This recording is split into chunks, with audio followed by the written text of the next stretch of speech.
Selain gaji pokok, ada beberapa jenis tunjangan yang bisa diterima oleh guru PNS. Apa saja jenis tunjangannya dan kira-kira tunjangan mana ya yang tidak teman-teman dapatkan? Nah, kalau begitu yuk simak videonya hingga akhir ya.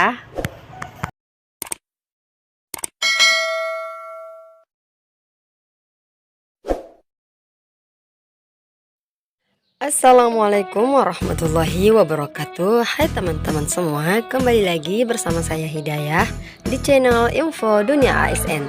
Dan kali ini kita akan membahas terkait jenis-jenis tunjangan yang bisa diterima oleh seorang guru.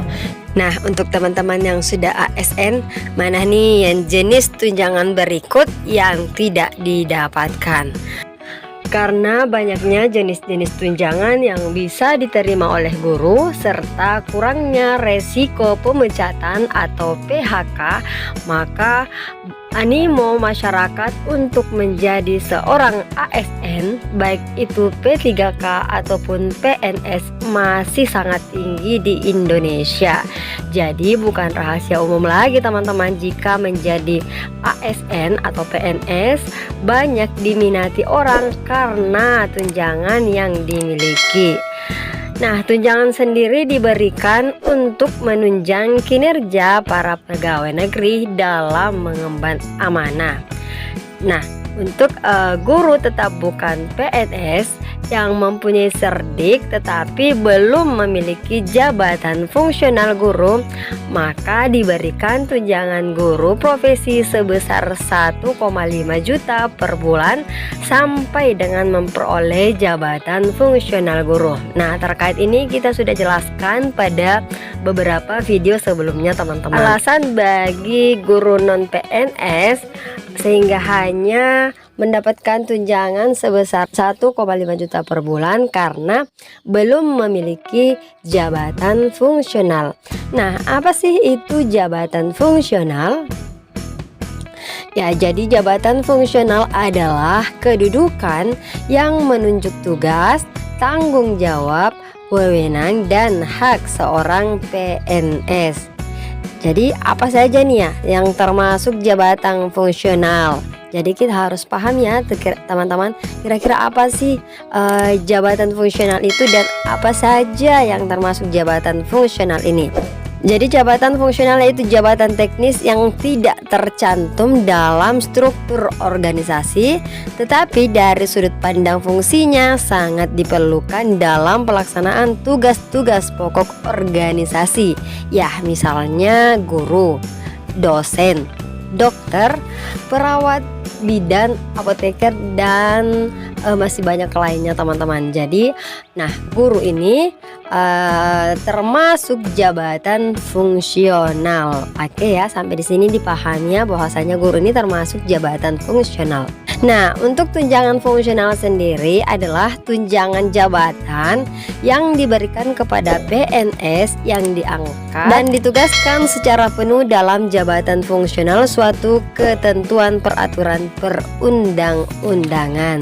Apa sih perbedaan antara jabatan struktural dan fungsional? Nah, untuk pegawai fungsional adalah jabatan yang tidak tercantum dalam struktur organisasi, tetapi dalam menjalankan tugas pokok fungsi tidak terlepas dari keberadaan organisasi tersebut. Nah, sementara untuk pegawai struktural teman-teman adalah jabatan yang secara jelas terdapat pada struktur organisasi. Misalkan yang bekerja di instansi-instansi pemerintahan, seperti itu teman-teman. Nah, sudah jelaskan ya apa itu jabatan struktural dan jabatan fungsional.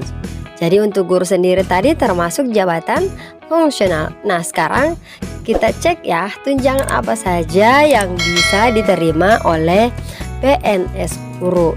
Jadi yang pertama itu adalah tunjangan suami atau istri. Nah, tunjangan suami atau istri ini diberikan kepada PNS yang telah berkeluarga ya, atau sudah mempunyai istri atau suami, yang mana besarannya adalah 5% dari gaji pokok.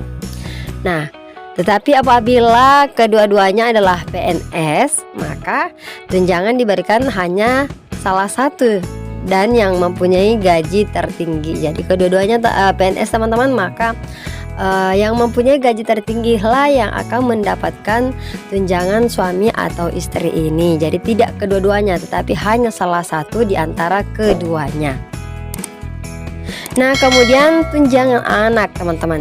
Jadi tunjangan ini juga diberikan bagi yang mempunyai anak, baik itu anak kandung atau anak angkat ya. Jadi anak angkat ini juga termasuk mendapatkan tunjangan ya teman-teman.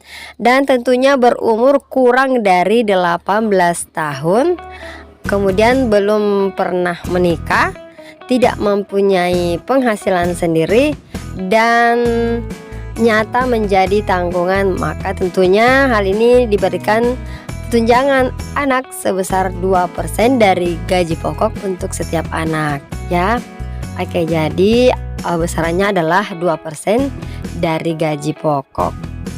Kemudian yang ketiga adalah tunjangan beras ya. Jadi ada tunjangan beras juga teman-teman. Nah, tunjangan beras ini diberikan sebagai pengganti uang pembelian beras yang diberikan oleh pemerintah, yang mana tunjangan ini diberikan berupa uang, bukan berupa beras teman-teman. Jadi penerima tunjangan beras adalah PNS dan pensiun, serta besaran tunjangan yang diberikan adalah sebesar Rp7.242. Nah, untuk satu orang itu diberikan 10 kg beras. Jadi untuk 10 dikali 7.242 maka 72.420. Jadi jika satu keluarga ada 4 orang terdiri dari suami, istri, dan 2 orang anak, maka tunjangan beras yang bisa didapatkan adalah sebesar Rp289.680. Nah, kemudian selain tunjangan beras ada lagi yang namanya tunjangan umum. Nah, tunjangan umum ini merupakan tunjangan yang diberikan kepada pegawai negeri yang menjabat struktural sebuah lembaga atau instansi dan juga tidak termasuk jabatan fungsional. Nah, adapun besaran tunjangan umum yang diterima oleh PNS adalah untuk golongan 1 PNS, maka akan mendapatkan tunjangan umum sebesar Rp175.000. Kemudian untuk golongan 2 akan mendapatkan tunjangan umum sebanyak Rp180.000. Kemudian untuk golongan 3 adalah sebanyak Rp185.000 dan untuk golongan 4 sebesar Rp190.000. Nah, selain itu apakah masih ada jenis tunjangan yang bisa diterima guru? Iya, masih ada teman-teman, yaitu tunjangan profesi guru. Jadi tunjangan profesi guru ini diberikan kepada teman-teman yang sudah memiliki sertifikat pendidik. Tetapi baru-baru ini ya, pemerintah mengatakan akan memutihkan sertifikat pendidik untuk bisa mendapatkan tunjangan profesi guru. Dan ini juga asalnya dari pemerintah pusat teman-teman. Nah, kemudian ada tamsil ya, atau tambahan penghasilan bagi ASN. Jadi kalau seseorang tidak mendapatkan TPG, maka ia akan mendapatkan tamsil ya. Jadi besaran tamsil ini sebanyak Rp250.000 per bulannya. Oke, masih ada teman-teman? Iya, masih ada teman-teman, yakni TPP.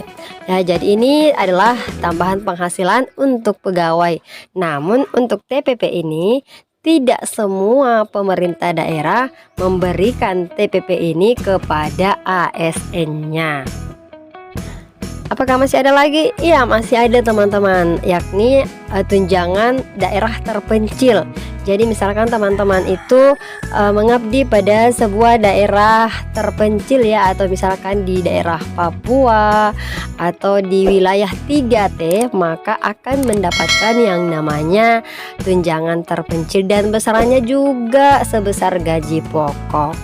Nah, itu teman-teman tunjangan-tunjangan yang bisa diterima oleh ASN. Nah, untuk teman-teman sendiri, dari ke-8 jenis tunjangan ini, mana sih yang tidak didapatkan? Nah, boleh ya dituliskan di kolom komentar. Oke deh, sekian dulu untuk video kali ini, dan jangan lupa subscribe, like, and share video ini. Terima kasih dan sampai jumpa pada video-video kami berikutnya. Assalamualaikum warahmatullahi wabarakatuh.